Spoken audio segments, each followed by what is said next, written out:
मैं रवीश कुमार। जिस खबर से मीडिया बचने की कोशिश कर रहा था वो खबर पहले पन्ने पर छप गई है।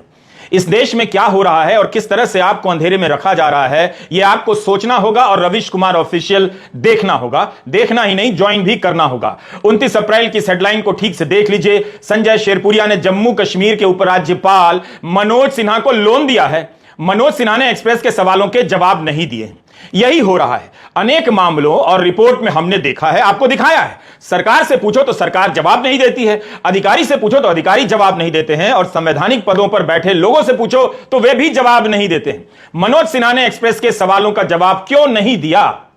अब इस तस्वीर को आप ठीक से देख लीजिए। लोन की बात कर रहे हैं, इसकी भी कर लीजिए। यह व्यक्ति हाई सिक्योरिटी वाले प्रधानमंत्री नरेंद्र मोदी के विमान के करीब कैसे पहुंच गया? क्या कोई भी पहुंच सकता है इस तरह? इस दूसरी तस्वीर में देखिए, यहां तो नरेंद्र मोदी के साथ सोफे पर बैठा है, विचार विमर्श में शामिल लगता है। क्या बीजेपी का कोई भी कार्यकर्ता प्रधानमंत्री नरेंद्र मोदी के साथ ऐसे बैठ सकता है? फिर यह कौन है, जबकि एक्सप्रेस में लिखा है कि यह बीजेपी का सदस्य भी नहीं है।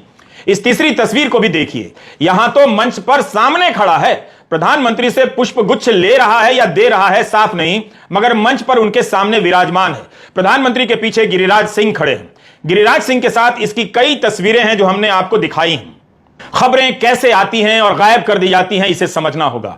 इसकी गिरफ्तारी यूपी पुलिस ने की है। आज वहां के दो बड़े अखबारों में इस खबर को लेकर कोई पड़ताल नहीं है, बस सूचना भर है कि ईडी भी केस दर्ज कर सकती है। इन अखबारों के पास संवाददाताओं और संपर्कों की कोई कमी नहीं होगी। मगर क्या यह यूं ही हुआ होगा कि अगले दिन इतने बड़े ठग के बारे में खबर ही ना छपे? इसलिए एक्सप्रेस की इस खबर का महत्व ज्यादा बढ़ जाता है। जो बात छिपाई जा रही थी वो यहां छाप दी गई है। अभी भी क्या क्या छिपाया जा रहा है किसे मालूम? तीन तस्वीरें हैं प्रधानमंत्री के साथ संजय शेरपुरिया की। इस आदमी के बारे में दिल्ली के सत्ता सर्किल में बहुत से लोग हैं जो जानते हैं, जो मिलकर बताना चाहते हैं। यह खुद बहुत से लोगों को जानता है। यह तो केवल तस्वीरें हैं, क्या पता बहुत मुलाकातों की तस्वीरें भी ना हो। ठीक है, आप प्रधानमंत्री की डिग्री कभी नहीं जान पाएंगे, लेकिन क्या कभी यह देश जान पाएगा कि एक ठग देश के प्रधानमंत्री के आसपास कैसे नजर आता है? वो क्या क्या करता था? उसे इतनी हिम्मत कैसे होती थी कि ठगी करता रहा, लोगों से काम कराने के पैसे लेता रहा कथित तौर पर, और प्रधानमंत्री के नजदीक भी घूमता रहा। दावा तो किया जा रहा था कि 2014 में दिल्ली आते ही दिल्ली से लटियन सर्किल खत्म हो गया है, कोई लॉबी अब नहीं बची है। तो यह कौन है जो इतने मंत्रियों के साथ तस्वीरों में नजर आता है? अभी तक किसी ने भी इन तस्वीरों के फेक होने का दावा नहीं किया है।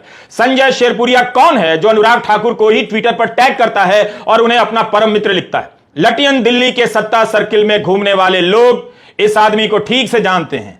बहुत सी पुष्ट अपुष्ट किस्से इसके बारे में लोगों के पास हैं। जाहिर है बिना चेक किए हम उसे यहां सामने नहीं रख सकते, लेकिन संजय शेरपुरिया का प्रसंग बता रहा है कि मोदी राज में लटियन दिल्ली में ऐसे फिक्सर घूमते नजर आ रहे हैं। हमने अपने पहले वीडियो में बताया था कि कहीं ऐसा तो नहीं कि इसे जेल भेजकर बहुतों ने अपनी जान बचा ली हो। क्या इस तथाकथित फिक्सर को फिक्स कर दिया गया है?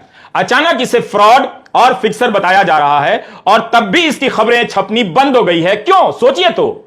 एक्सप्रेस में आज दो खबरें छपी हैं, श्यामलाल यादव की और हरकिशन शर्मा और दीप्तिमान तिवारी की। पहली खबर है कि 2019 के लोकसभा चुनाव से पहले जम्मू कश्मीर के उपराज्यपाल मनोज सिन्हा को संजय राय ने लोन दिया। मनोज सिन्हा चुनाव हार गए और उसके कुछ समय बाद जम्मू कश्मीर का उपराज्यपाल बना दिए गए। मनोज सिन्हा के हलफनामे में इसकी जानकारी लेकिन दी गई है। नाम सहित जानकारी है कि संजय राय ने 25 लाख का लोन दिया है, लेकिन किस लिए लोन दिया? चुनाव लड़ने के लिए दिया या किसी और काम के लिए? इसकी जानकारी नहीं है। मनोज सिन्हा ने एक्सप्रेस के सवालों के जवाब नहीं दिए हैं।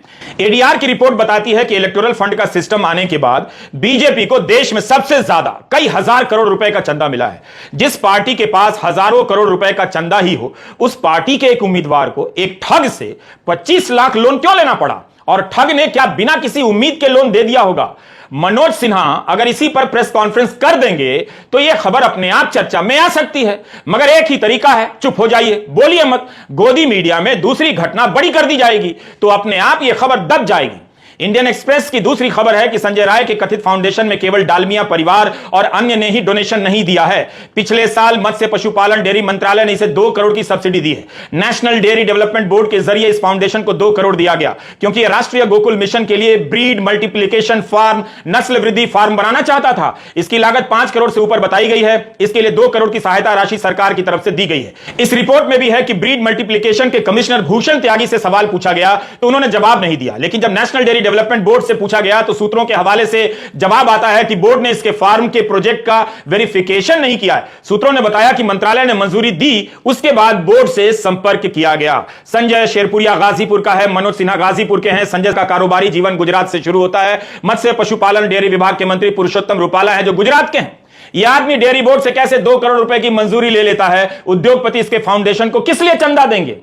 इस फोटो को देखिए, यह आदमी तो यहां स्पेशल गेस्ट बनकर भाषण दे रहा है। अपने इंस्टाग्राम पेज पर लिखा है कि राष्ट्रीय डेयरी अनुसंधान संस्थान करनाल के शताब्दी समारोह के अंतर्गत राष्ट्रीय डेयरी मेला में बतौर विशिष्ट अतिथि शामिल हुआ और पशुपालन के विविध आयामों जैसे क्लोन के माध्यमों से ब्रीडिंग में सुधार के द्वारा भारत की ग्रामीण अर्थव्यवस्था में श्वेत क्रांति में सहायक संबंधित अपना वक्तव्य दिया, जिसमें मुख्य अतिथि श्री मिनेश शाह जी, प्रबंधक एनडीडीबी गुजरात की उपस्थिति रही।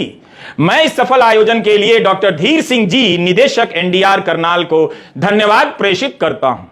इंडियन एक्सप्रेस में लिखा है कि एनडीडीबी के सूत्रों ने कहा है कि उसके प्रोजेक्ट का वेरिफिकेशन नहीं किया, मंत्रालय से ही मंजूरी मिली, तो ऐसे काम हो रहा है, फिर बोर्ड का क्या काम?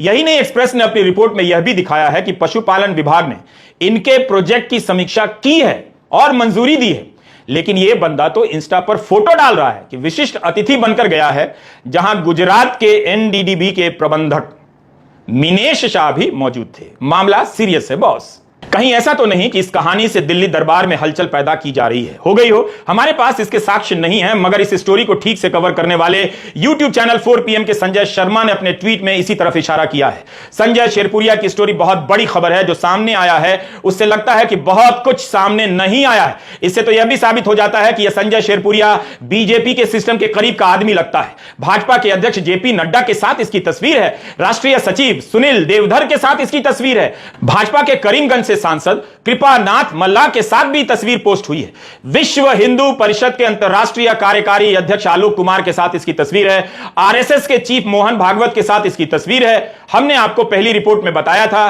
कि यह अपना पता 1 beside race course Safdarjung road लिखता है। अपनी वेबसाइट पर अपना लोकेशन 1 रेस कोर्स नई दिल्ली 1113 लिखता है, जो प्रधानमंत्री के आवास के करीब है, और अपने वाईफाई का नाम पीएम आवास रखता है। संजय शेरपुरिया साधारण आदमी नहीं है, अचानक इसे ठग बताया जा रहा है, लेकिन लंबे समय तक बीजेपी के बड़े नेताओं के करीब रहा है। मोहन भागवत के साथ इसकी तस्वीर है, तो यह आदमी आसमान से नहीं टपका है, यह दूसरे ठग का हाल है। गुजरात का किरण पटेल तो पीएमओ का अधिकारी बताकर कश्मीर का दौरा कर रहा था। अब आप आगे का किस्सा ध्यान से सुनिए। यही वो किरण पटेल है जो गुजरात का है, पीएमओ का अधिकारी बनकर घूम रहा था, बैठकें ले रहा था। संजय शेरपुरिया का संबंध भी उसी गुजरात से है और जम्मू कश्मीर के उपराज्यपाल मनोज सिन्हा से है। उन्हें लोन देता है। क्या यह सब कोई सर्किल का हिस्सा नहीं लगता, या केवल संयोग है कि तीनों नाम संयोगवश मिल जा रहे हैं? मनोज सिन्हा 3 बार सांसद रहे हैं, प्रधानमंत्री मोदी के करीबी माने जाते हैं, केंद्रीय मंत्री रहे हैं। इन्हें 25 लाख का लोन लेने के लिए संजय शेरपुरिया के पास जाने की क्यों जरूरत पड़ी? जिस पार्टी के पास हजारों करोड़ रुपए के फंड हैं, उस पार्टी से क्यों नहीं लोन ले लिया? आज के गुजरात समाचार में किरण पटेल और संजय शेरपुरिया के बारे में खबर छपी है। पहले पन्ने पर बैनर हेडलाइन है कि राजनीतिक प्रभावों का इस्तेमाल कर महाठग ने करोड़ों रुपए कमाए। ये किसी को गए भी तो होंगे, ये सवाल भी तो पूछिए। 29 अप्रैल को गुजरात